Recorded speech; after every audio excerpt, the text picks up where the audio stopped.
For example, if someone wants to succeed in the photography field, Yes. what they have to do to be paid because they have to live.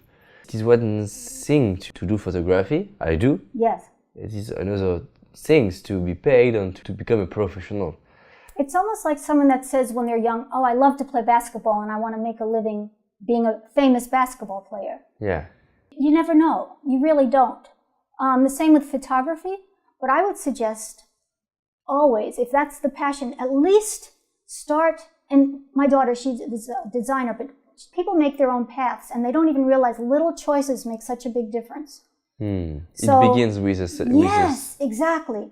So with me, what I loved, because I work with children, when I was in 7th grade, I joined this Association for Exceptional Children. So I would work with exceptional children, but always have my camera. And I love just taking pictures of them interacting and giving it to their families and things. That was a sidebar. But on the note about what they can do is, when they get internships or side little jobs, always get it with something, maybe a school that teaches photography, or a company, if they like newspapers because they want to be a documentary photographer, get even the littlest job there, because then they'll see the passion and they can work their way up and they can be around what they love.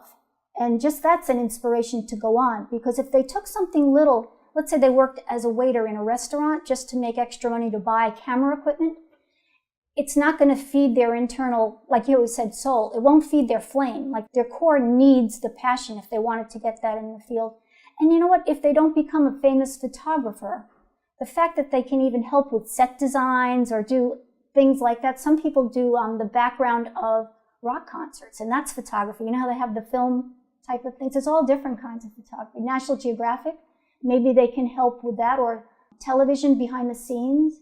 And miracles happen. So they just have to be in the right place sometimes. You have to find your way and yes. and go forward to reach it. Right, to do the little building blocks where time is very valuable. So if you're going to give your time and just your blood, sweat, and tears to the wrong situation just to get by, it's not good. So it's better to do something that you don't really care for in the bigger company, in the bigger venue, even if you work in the mailroom for a big publishing house, if you wanted to be a writer. That's a good idea too. Yeah, I think so. Yeah.